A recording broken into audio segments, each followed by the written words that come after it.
So it's my great pleasure to introduce you to Daniel Vincent. Dan's taught English for over 20 years in the UK, Japan, Ukraine, and Spain. He recently co-authored Own It, Shape It, and Collaborate, and is currently working on a set of project materials to accompany compact preliminaries for schools. He studied materials development for endangered languages, is a contributor to the Cambridge University Press blog, and teaches adults, teenagers, and young learners at the British Council in Madrid. So over to you, Dan.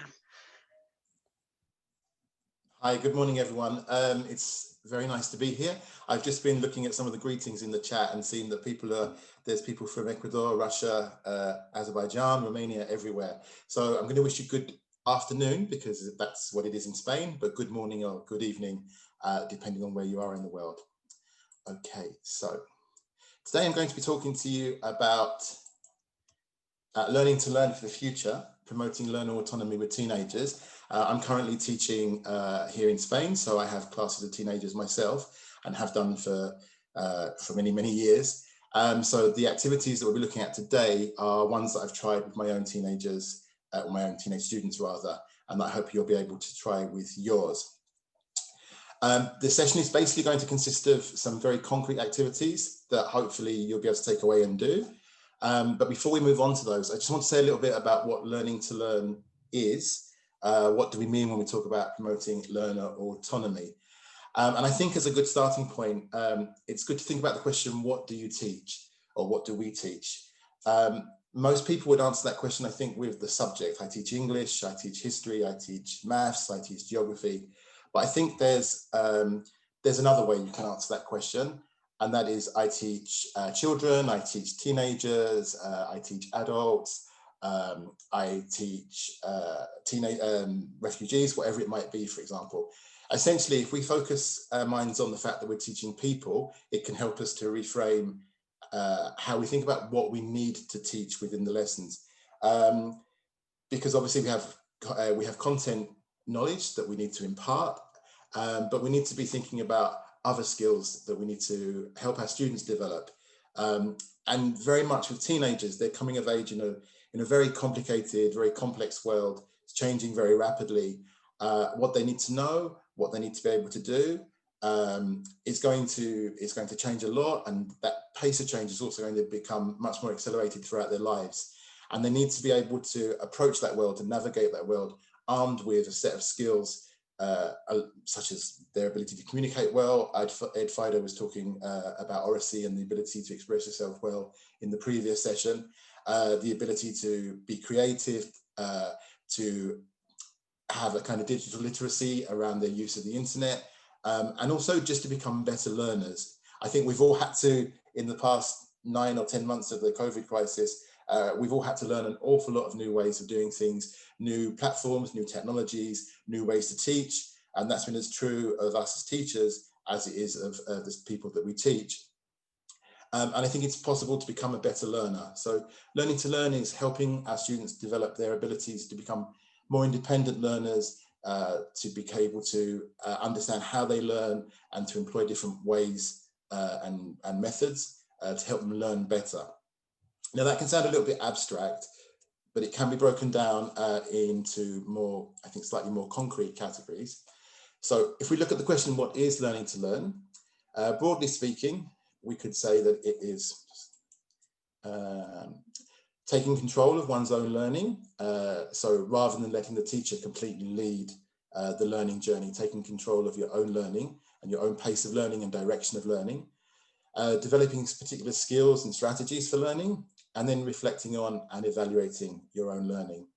Again, this can still sound a little bit abstract. So to look at some more concrete examples of what that means, and we're going to look at some of these in detail during the session. Taking control of your own learning could be self-editing your written work.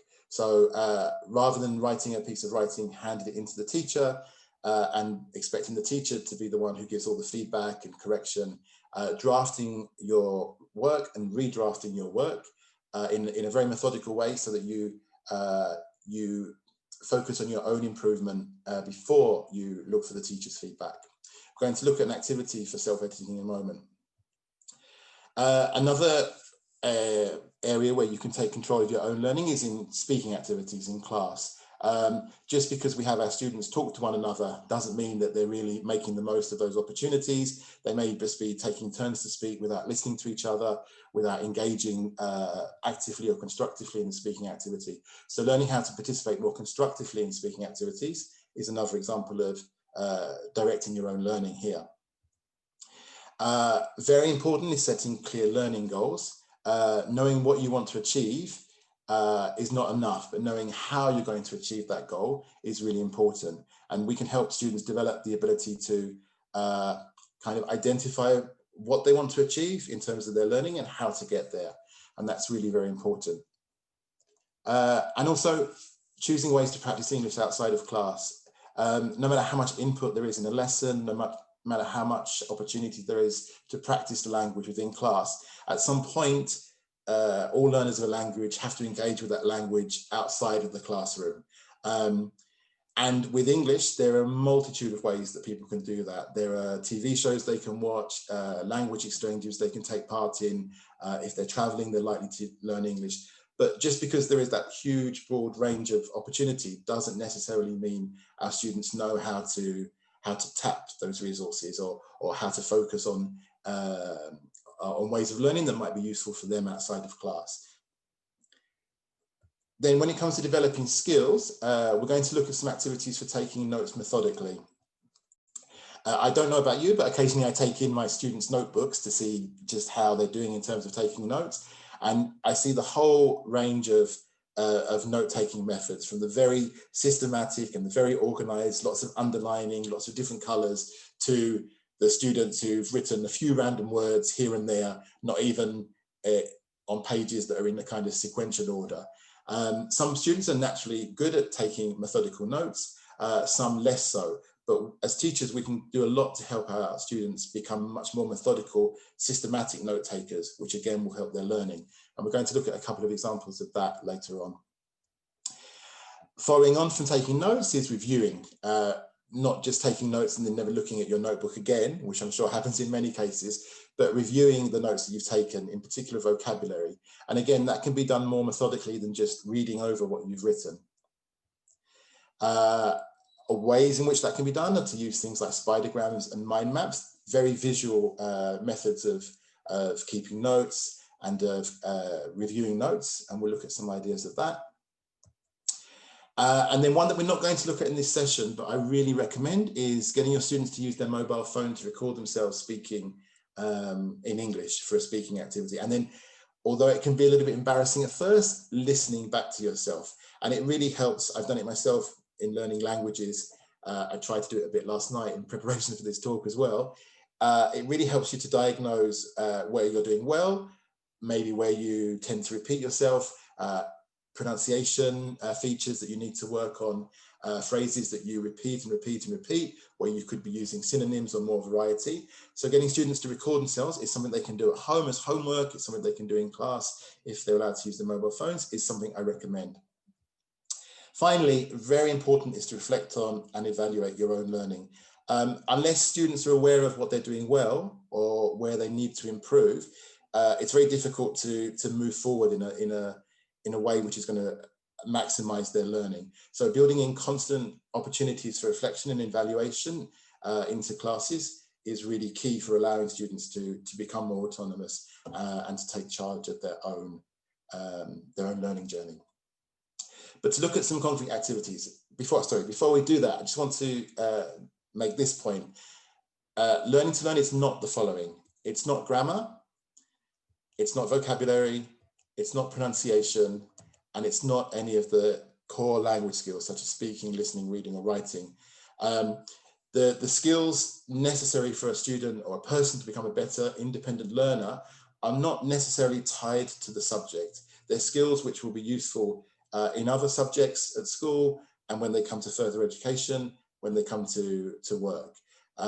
So we need to think of beyond what we would normally consider to be the remit of our teaching, beyond the grammar, beyond the vocabulary, to more broader skills that can be used outside of the classroom and outside of the English language learning setting in itself. So I promised you some actual concrete activities, and we're going to start with the one that I mentioned at the beginning about self-editing written work.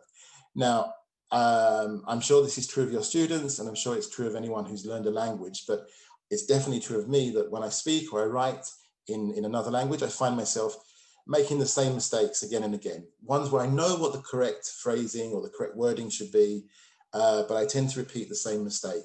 And this is very common with my students as well. They'll make lots of mistakes again and again, even when they know what they should be saying or they should be writing. So a very easy activity you can do with your students at the beginning of the year is to have them divide up a page or more of their notebook into 2 columns. And on the left-hand column, they keep a record of their common mistakes. These are things that they always tend to get wrong. Not necessarily that everyone in the class gets wrong, but they tend to get wrong. So it could be that they usually forget to use third person s, they mix up don't and doesn't, or have and has, they misuse prepositions, they make spelling mistakes for particular words, they forget to use double letters, they forget to change y to I in spelling, do and make collocations give them trouble, or punctuation mistakes such as capital letters. They keep a track of that, which can grow throughout the course. And on the right-hand column, they keep a note of what they should be writing or what they should be saying. And then this is how they use this My Common Mistakes note. Imagine that the class has been set a task, either in the course book or the teacher has given the student a task to do. In this case, there's a problem page. Somebody has written into Agony Agnes. The problem is, I'm worried I'm addicted to social media. I usually post over 100 photos a day online. Is this too many? What can I do? Please help. From Unhappy Snappy Chappy. And the task the students have is to write a response. So they have to imagine that they're Agnes, write a reply to this person, thanking them for writing in and giving them some advice. Now, in a very unstructured sequence of writing activities, the student will simply write their response and hand it into the teacher, and it will be full of mistakes. Some mistakes which are mistakes that they could correct themselves, and some where they maybe need the teacher's feedback.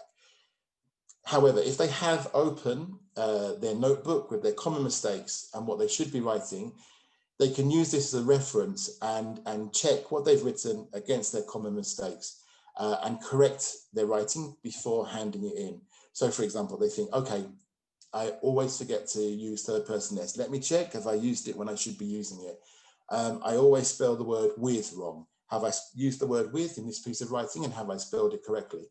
And using the common mistakes and what they should be writing as a reference, they can identify mistakes that they've made themselves and correct them before they hand the writing in. This is something that happens before the writing even gets to the teacher. So it's not extra work for the teacher, but it's much more solid learning for the student, because they really have to think about their own mistakes and correct them themselves. And they're much more likely then to begin to stop making those mistakes and begin to get into the habit of using the correct phrasing or the correct spelling or the correct grammatical structure, rather than if the teacher just points out, that's wrong, that's wrong, that's wrong. So it's much more independent and it helps them learn. Of course, there would also be mistakes that they make or things they get wrong, which are not their common mistakes, but just things where they haven't quite got things right, but are particular to a piece of work that they're doing. And the teacher can also help there by using correction codes. Now, I'm sure a lot of you know what correction codes are. Some of you probably use them. A correction code is a very simple way for the teacher to annotate a piece of writing. And to give you an example of a typical correction code, I've created one here. This correction code includes codes for a silly mistake. That could be third person s, a mistake the student makes when they know what the correct item should be. A code for when they've used the wrong word, or there's a word missing, or they've used an extra word which they shouldn't have used, or they've made a spelling mistake, or a grammatical error, or a punctuation error, or there's a problem with the word order, or they've written something which is just very unclear to the teacher of what they're trying to say. And the teacher uses a correction code like this. You set a piece of writing, a writing task, and the students will write their piece of writing, hopefully use their common mistakes, the activity we looked at previously, to check and correct their own writing before submitting it. And then once they've submitted it, the teacher annotates the piece of writing using the correction code. So it's very simple. They underline the areas where there are mistakes and they write the code above, indicating what kind of mistake has been made. So for example, here in the first line, it's the student has written most us when there's a missing word. They should have written most of us.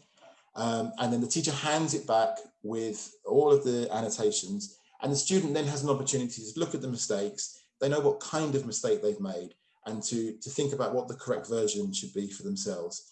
So again, the correction, the student is doing the correcting here rather than the teacher. The teacher is giving support and helping, but the student is doing the correction, and that really helps them to learn and become more independent. And eventually they should start to self-correct themselves as a matter of course. The correct version, once they've done that, should be this. And I'm just going to read it because it pertains to correction codes. As teachers, most of us will be familiar with the following scenario. We set our students a writing task. The students then produce the required piece of work and hand it in. Next, the teacher corrects the writings and writes various comments for each student regarding the content of what they have written. In the following lesson, or 2, 3, 4, 5, or even 10 lessons later, depending on how busy we are, we hand the corrected writings back. Finally, the students take a quick look at the comments and corrections and then put the pieces of paper away, never to be seen again. Not only can this be very frustrating, it is also a wasted opportunity. It's a wasted opportunity because you've denied the students the opportunity to think for themselves about what the correct alternative should be. A correction code helps students to become more autonomous by giving them a chance to consider their own mistakes before writing a final draft. It's an easy thing to do and saves the teacher a lot of time. Why don't you try it? A correction code can be set up at the beginning of the year. It can be explained to students, and then you can employ it every time you set a piece of writing. And it's very quick for the teacher to do. It just requires underlining and initialing, WW for wrong word, SP for spelling mistake, and so on. So I really recommend that you try that. One point to make about writing is that you should always, we're talking about incorrect and correct language here, but you should always respond to what the student has actually said. I think that's a fundamental part of the teacher's role when considering students' written work and their spoken English as well. Respond to the content as well as just the grammar and the vocabulary. So always put a comment. If they've written you a story, did the story entertain you? If they've written a report, did it inform you? For example, if they've written a letter of complaint, do you agree that the complaint is justified? Whatever it might be appropriate for that piece of writing, it's really important to respond to the content. And just one more point about correction codes, that we are all used to correction codes. If you use anything like a Microsoft Word or other word processing software, when you get the squiggly little lines under the things that you get wrong, this is a correction code, and you can click on it and it will give you the suggested correction. So students who are at the moment, because of COVID, may be submitting their work not handwritten, but on, for example, a Word document. They may be emailing it to you rather than handing it in person. You can remind them to set the language to English and to pay attention to the software's inbuilt correction code. And they'll sort of see that they encounter it anyway in day-to-day life with word processing software. Sorry. So that's writing. What about taking control of your own learning when it comes to speaking? I'd like to say that pair work is probably the most basic activity that students can do in class to really maximize speaking time. But it's not always the case that they really talk to one another when you've set a pair work activity. It may be that one asks a question, the other answers it, but there's no real dialogue or discussion or interaction going on. So one way to get them to participate more constructively is to get students to reflect on what they've done. And this can be done at the end of a lesson or the end of an activity. And here's just one way that you might do that. You can get your students to reflect on how they did in speaking activities during that lesson by asking them to think about how often they have looked at their partner while speaking, listened carefully to their partner, responded to something their partner said, spoken only in English with their partner, or corrected their partner when they made a mistake. And they can use this tick box exercise to think about whether they did those things most of the time, sometimes, not as often as they could have done, or not very often at all. And you'll find that if you repeatedly use this kind of reflection activities, students will begin to remember, okay, I really need to be listening to my partner. I really should be responding. Last time I didn't speak very much English at all. This time I need to speak more. And students become more aware of what they should be doing by reflecting on how they've done. And you can tailor these kind of statements for the activity or for the kind of speaking that you're doing. That's just one suggestion. Let's look at something to do with taking notes, and we're going to look at very specifically recording collocations. Most of my students, I noticed, if I ask them to write down vocabulary, just write a list of words, but there are more systematic ways of keeping notes of vocabulary than just writing lists. And collocations is a great way to practice that. You could use, let's call this a collocation line. So words that collocate with promise. Here we have make a promise, keep a promise. And wherever the student has written this in their notebook, it can be added to later on. So they can later add break a promise when they learn that, rather than writing these three collocations in completely different places in their notebook, depending on when they learn them. They keep them in one place. It's more systematic and more memorable. Or they could have two columns. Here they have columns for make and do, and they note the collocations with make, and those under do, and then they add to them as they go through the course and they learn more. And then it's all in one place in their notebook, easy to refer to, and helps to clarify the difference between the two and keeps it all together.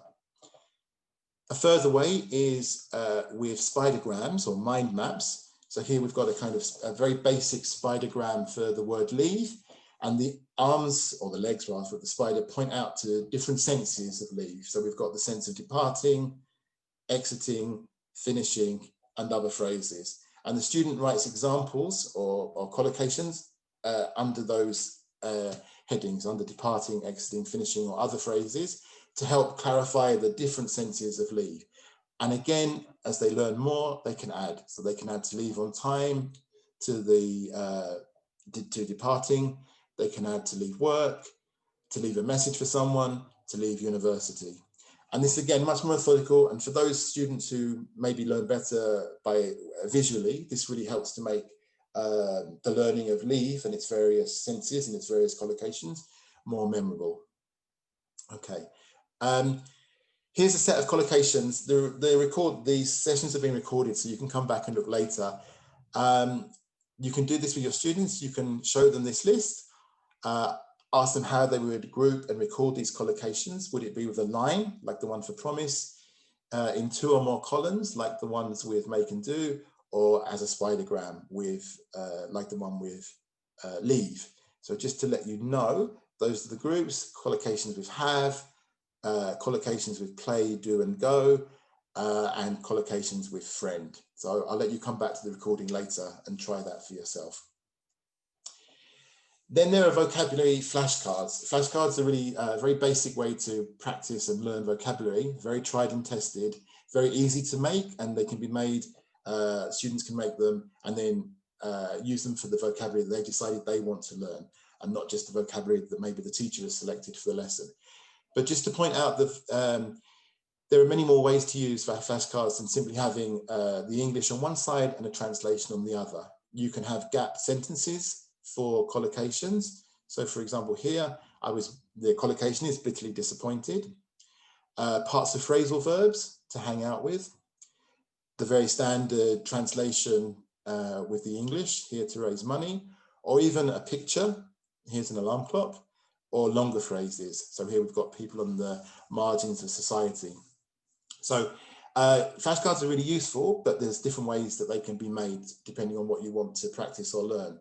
And you do need to train your students a little bit to write and make flashcards well. So for example, here we've got two flashcards. The student is trying to make a flashcard to learn the collocation loud and clear. Obviously, the first one isn't a very good flashcard because the missing word and is obvious. The second one is much better, where one of the key words in the collocation has been gapped out. So getting students to make flashcards is a useful exercise, but letting them know that there are a variety of ways and letting them tailor their flashcards to their own vocabulary sets is a useful exercise to do in class and helps them to, again, practice on their own. While we're talking about flashcards, though, I'd like to talk about something called spaced repetition, which anybody who uses or has used an online vocabulary learning app such as Quizlet or Anki, I'm sure there are others, will be familiar with this, that you make a set of flashcards, online flashcards, and the algorithm ensures that the ones that you remember quickly and you remember well, you are not tested on again very frequently or immediately, but those that you tend to struggle with, you are tested on again and again, more frequently. And spaced repetition, that algorithm is based on the idea of spaced repetition. And this is essentially the idea that, for example, we've all probably crammed for an exam the night before. We've tried to memorize lots and lots of information so that we can remember it in the morning for the exam, and had the experience that as soon as the exam is over, much of that information leaves our heads. And it's because the brain isn't really suited to cramming and memorizing and learning lots of information in one go. We tend to learn when we're just starting to forget something, and the effort of trying to recall the information or trying to remember the information is what makes it stick. So you can use a set of physical flashcards or online flashcards that the students have made and employ the idea of spaced repetition to really use this feature of how the brain learns information. So that would work like this to make it a little bit more concrete. In the first lesson, you have students make a set of 20 flashcards with the words that they've decided or the phrases they've decided they want to learn. Then they test themselves a few times, and they divide the flashcards into two groups, those which they can easily remember and those which are hard to remember. In the following lesson, you just have the students test themselves with the hard to remember, the difficult flashcards. And again, they divide them into two groups, the ones that have become easier and the ones that are still hard. Then you wait. So not in the following lesson, but 2 lessons later, they again practice with the ones that they are still having trouble with. And then a certain period of time later, they use all of the flashcards. So this is kind of building an algorithm into when and how you use the flashcards. And if it was on an actual timetable, it would look like this. So imagine the first of these lessons is the 8th of the month, which is the 9th of the month, which is a Thursday. The students make their set of flashcards, they test themselves, and then they're divided, easy to remember, hard to remember. In the following English class, the classes are in green, which is the 14th, they test themselves again, and then they divide them into easy, still hard. In the following lesson, they don't do anything with this vocabulary, they don't use the flashcards, they just let the brain absorb the information until the following lesson, which would be the 21st, and then they tackle the ones that they were still having trouble with. And they will be quite difficult to remember, or they'll have to make an effort to remember them because it's been over a week or a week at least since they last looked at them. And that effort of trying to remember really helps solidify the learning and really helps the language to enter the brain permanently. And then they don't do anything for the following 2 lessons. So nothing on the 23rd, nothing on the 28th, but finally on the 30th, they look at all the flashcards again, and then they revisit them. And hopefully by then, everything should have been learned or been absorbed. You can vary this according to your own timetable, but and I really recommend that you look up the idea of spaced repetition, Google that, look up how it works, and try to build it into how students, how you present vocabulary and how you get your students to learn their vocabulary from their notes or from the flashcards that they make, rather than just memorizing long lists of words and hoping that that's done the trick and that they'll stay in their memory forever. Okay, the last set of activities, I'm aware I'm rushing through things a little bit, but the last set of activities I'd like to look at is about reflecting on and evaluating your own learning.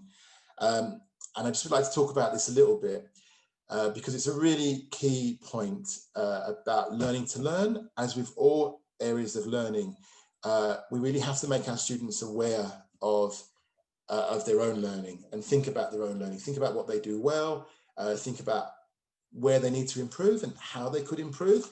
And not only does that give students a clearer idea of their learning, it can also really give them a sense of independence, and it can give them a sense of accomplishment, because they'll be able to think, okay, 2 weeks ago, I wasn't very good at this.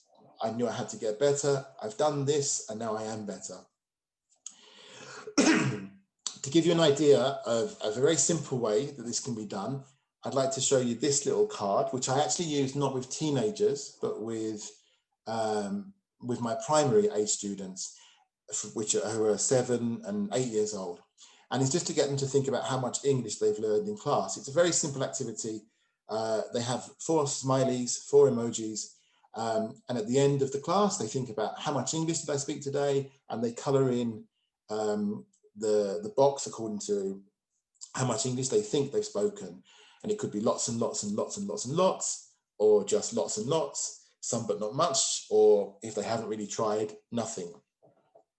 And I've done this with primary age children, and they will be fairly objective and fairly fair. If they're aware that they haven't really made an effort, they will fill in some but not much, or even the sad face. Or they may fill in lots and lots if they're aware that they could have spoken more. But it really gets them to think about how much English they've used in class, and then you can show them in the following class, okay, this was the smiley faces from the previous class, you put some but not much, let's try to colour in the one lots and lots at the end of today's class. And it really helps students to really reflect on their own learning, really think about what they're doing, and then try to improve. And the reason I'm showing you this, which is an activity that I do with my primary age students, is because I really think if primary age students from the age of 7 and up, and probably younger, can begin to reflect on their own learning, then teenagers and all ages above definitely can. There are many different ways you can get them to reflect on their own learning, but you can also just give them phrases. A very simple way is to board some phrases and let them complete the sentences at the end of the lesson. So for example, one might be, today I've learned how to, and students think about what they've learned, and it could be, today I've learned how to use the present perfect, or today I've learned how to listen for detail, today I've learned how to talk about my family, today I've learned how to write a report, whatever it might have been. They really think about what they've done. To think about their progress, get them to consider what they're getting better at. I'm getting better at listening, I'm getting better at correcting my own spelling mistakes, I'm getting better at using tenses correctly if it's a grammatical thing. And how they're going to improve in the future. So next time I'm going to use the following phrases. Next time I'm going to, for example, check my writing and correct it before I hand it in. Next time I'm going to try to use synonyms for these words, which I always use, whatever it might be. And also responding to the teacher's feedback. Listening to the teacher's feedback, but also asking for feedback. So you give them some pointers, and they ask if there's anything else. And I'd like to finish this part just with a story from yesterday. I was teaching a group of 14-year-olds, and they had, for homework, they'd had to research famous people who are very successful and come to class with that information in notes and talk about whether they thought the person was successful because they were very lucky or because they'd worked very hard. And one of the boys, a 14-year-old boy, wanted to talk about Cristiano Ronaldo, and he hadn't written down any notes. The other students had taken notes as part of the homework, and they were going to talk using those notes, but he hadn't written any notes. And he felt the need to explain this to me, and he said before he started, I haven't written any notes because my teacher at school, so I'm his teacher at the English Academy, and his ordinary English teacher had told him that he needed to try to not read his notes, but try to use different expressions and when he was speaking, and try to not repeat himself. And she had given him a few expressions to use that he could try. And he explained that, and then he talked about Cristiano Ronaldo for a few minutes, and then he asked me afterwards, do you think I used the expressions correctly? And how did I do? And he had used them quite well, and I told him that was really, really good. And it was a really good example of a student who had listened to his teacher's feedback. The teacher at school, their feedback had been quite constructive. They'd given him actual expressions to use. They told him what he needed to do, not read from his notes, but try to speak more fluently. And he tried to do that. And then he'd ask me again for feedback. How did he do? And I gave him some other ideas for if he comes to speak in the future about a similar topic, things he could say, synonyms he could use, a few things where he could improve in future. And it was a really good example of a student who had really taken on board their teacher's feedback and was asking for more feedback. And I don't think yesterday was an example of it, but I don't think he's an isolated example. I think students do respond very well to feedback, and encouraging them to ask for feedback and to respond to it is a really key part of helping them to become more independent learners and improve. So those are all the activities I've got to show you. I hope you'll be able to use some of them in your own lessons. You'll be able to look back over the recording later if you need to check any details. I know I've been speaking quite fast, but yeah, that's the end of that. So thank you very much. You can download the certificate here. And if anyone has any questions, we still have some time. Thanks, Dan, for such a fabulous session. We've got some really great ideas there, lots of good feedback in the chat box as well. So just a reminder, Dan has actually co-authored a new Cambridge secondary course, Own It and Shape It. So if you want to check those out, you can have a look. The link's going to be in the chat box, and they include lots of great material on learning to learn. So looking at some of the questions, lots of good questions. This is a good one. How would working with projects help students develop learning to learn competency? I'm very keen on projects. I think students can learn a lot of life skills from projects, not just learning to learn, but collaboration, communication. I think that you would need to, in any kind of project you're doing, you need to kind of identify what skills you want the students to learn. So, and then point out to the student at the beginning, during this project, we're going to be developing these skills. In terms of learning to learn, it could be, for example, asking for feedback. That's a really key part of the project. So if you're working on something together with other students, building in moments where they give each other feedback on what they're doing well or where they need to improve, and giving positive, constructive feedback and phrases in English that you can use. For example, it could be, I like the way that you did X. Why don't you try doing Y in the future? That's one area where projects work really well for learning to learn. Also taking notes. Lots of projects include a brainstorming stage at the beginning where students have to come up with ideas, and using things like spidergrams, mind maps are really good ways for a group to brainstorm together, or even a pair of students who are working together on a project. So I think very concrete things can be built in with that. Brilliant. Yeah, so Sybil asks, in some cultures, teaching and learning is rather teacher-centered. How can we spark a feeling of autonomy in our learners? Yes, I think in lots of places, teaching is very teacher-centered. And I think Ed Fido's talk before talked really brilliantly about trying to make it more student-centered. I think one way is to do lots of pair work and group work, and to remind the students that the teacher isn't the only source of knowledge or source of information in the classroom. They can learn from each other. They can correct each other. So for example, with speaking activities, in one particular class of students, they're not all going to know the same vocabulary. They're not all going to know the same grammatical structures or the same, have the same strengths in speaking, the same strengths in listening.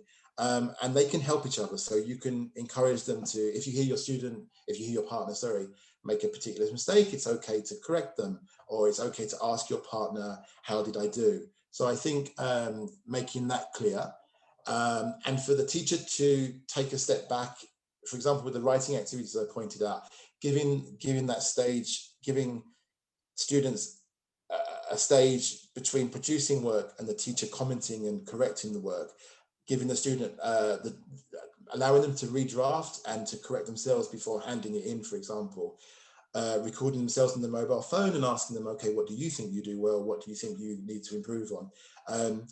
kind of building in a stage before the teacher gives feedback or correction, because quite often what happens is students will produce something, either speaking or writing, and then they'll get red penned by the teacher, either verbally or orally, and that can be quite demotivating because they don't learn that they can improve. So I think building that in more systematically, and not worrying if students make mistakes. I mean, learning a language isn't about getting everything correct all the time. Even if students have made quite a few grammatical mistakes, have they managed to communicate what they want to say? If they've been trying to tell you a story, did the story interest you? Do you have an emotional reaction to what they've told you? So also responding as a listener or as a reader, and not just as a teacher, I think helps. Mm-hmm. And actually, that point about correction, we've had quite a lot of questions around correction. So some people are saying, how can we get the message across that delaying feedback and redrafting appears time consuming, but in fact leads to more learning? Well, if, for example, with writing, I would build with a writing activity that I would build it in as an actual part of the class. So if students, let's say, for example, that you've set a writing task and the homework has been to write the draft, then you would build in part of a lesson, maybe let's say 15 minutes, where you have to tell the students, okay, now I want you, before you hand it in, I want you to go through it, use your common mistakes, for example, or you might point out, everyone just check that you've got, we're looking at the present perfect, check that you've got that correct, or make sure you've used the correct paragraph organization, building it into the lesson until it becomes routine, and making it obvious that it's a stage, and then maybe shifting it to, okay, don't remember how we always took time in class to check our own work before you handed it in. This time, make sure you check it at home before you hand it in. It is a case of training students and training teachers as well. And the things which can be time consuming at the beginning often have greater rewards in the long run.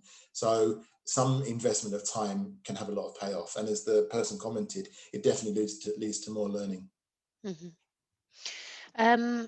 Some questions around participation in online class. So discussions are good, but in the online class, not all students participate. How do you motivate those who are shy? Well, for example, when I've gone back to face-to-face teaching, but was teaching online on Zoom. So